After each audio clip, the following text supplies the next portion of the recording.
Today, we're diving into a real head-scratcher in property law. So, imagine this. You have a legal right to a piece of your family's property, no question about it. But, and here's the twist, you're not actually allowed to be the one who asks to divide it up. How on earth does that work? Well, let's get into it.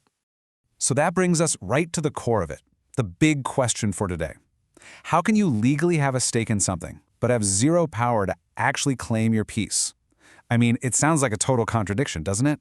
But stick with me, because there's a really fascinating legal logic behind all of this. All right, here's our game plan. First, we'll unpack this paradox and meet the key players. Then, we'll get to the why of it all, something called the right to maintenance. After that, we'll look at what the wife, mother, and grandmother are entitled to, and then we'll see how this all works in a real-world court case. Okay, let's start unraveling this thing. First things first, to really get this paradox, you have to know who's who when the family property is on the table. You know, it really all comes down to this one crucial difference. Are you a coparcener or a non-coparcener? So think of a coparcener as like a primary shareholder in the family business. They can walk in any day and say, I want to cash out my shares. But a non-coparcener, they can't do that. They can't force the split. But, and this is where it gets really interesting, if a coparcener does decide to split things up, then suddenly certain female relatives who are non-coparceners get their own piece of the pie. So, what is the logic here? I mean, what legal idea allows someone to get a share but not demand it? Well, the answer is actually pretty elegant, and it's all about family obligation. And here it is. This is the absolute key to the entire puzzle. You see, under the law, certain female family members have a basic right to be supported or maintained by the joint family's wealth. This isn't a new thing. It's always there, as long as the family property is held together.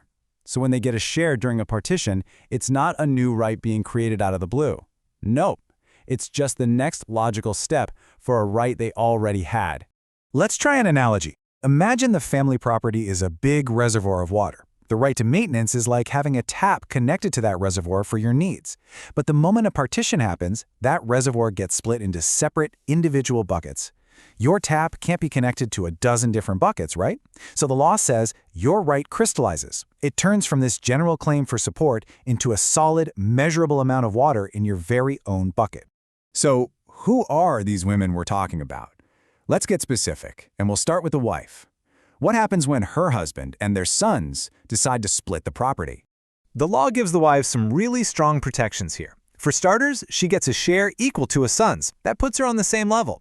And this right is hers even if she doesn't have any children. Now, get this. If the family tries to divide the property and leaves her out, she actually has the power to go back and force them to reopen the whole thing.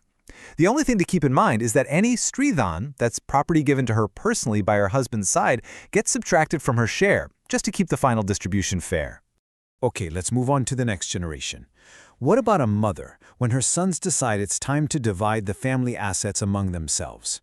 Well, that idea of equality is really strong here too.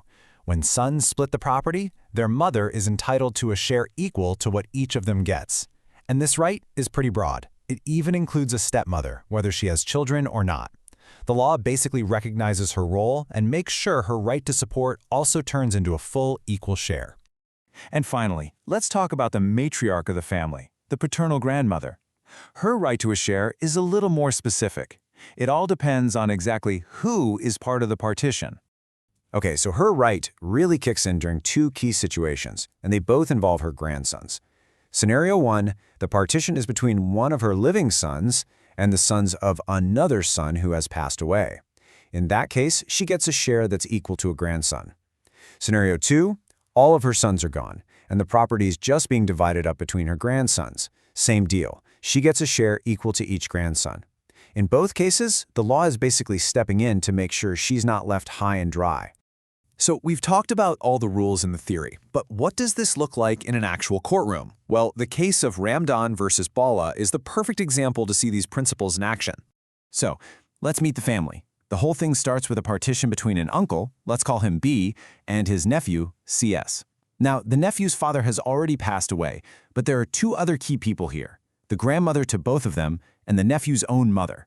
This particular setup is going to lead to a really interesting result. So, when the dust settled and the court made its ruling, this is how it all shook out. The uncle and the nephew, the two guys who actually started the partition, they each got a third. But look at this. The two non-Coparsingers got major shares too. The grandmother walked away with a full 1/3, same as the men, and the nephew's mom got 1/6. So, what happened there? Let's dig in. So why did the grandmother get such a huge slice of the pie? This is a textbook example of that rule we just talked about. Remember scenario 1? The partition was between her living son and her deceased son's son. In that exact situation, the law says she gets a share equal to a grandson. And that's precisely what the court did here. Gave her 1/3, putting her on completely equal footing. Now, the share for the nephew's mother, this is where things get really fascinating. See, her situation didn't quite fit the rule book we've been using, which usually applies when a partition is between all of a woman's sons. Here, only one of her sons was involved. So the court did something really flexible. It took what's called an equitable view. That just means it looked past the strict rules to what was fundamentally fair. To make sure her right to maintenance was honored, the court awarded her a smaller but still very important 1/6 share. So, after going through all these rules and this court case, what's the big idea? What's the one thing you should really take away from all this? It's this incredible legal transformation. It all starts with a woman's basic right to be supported by her family. Then, someone triggers a partition. And in that one moment, her right to just be maintained undergoes this amazing change. It crystallizes into a real, absolute share of the property. And from that point on, it's hers. It's her property. She can pass it on to her own kids. It's a journey from dependence all the way to ownership. And that brings us to one last thing to think about. These laws are this amazing mix of old traditions and new legal ideas. But as our society's views on family, property, and individual rights keep changing, the big question is, how will the law keep up? How will it continue to balance the weight of the past with the needs of the future? Thanks for joining me for this explainer.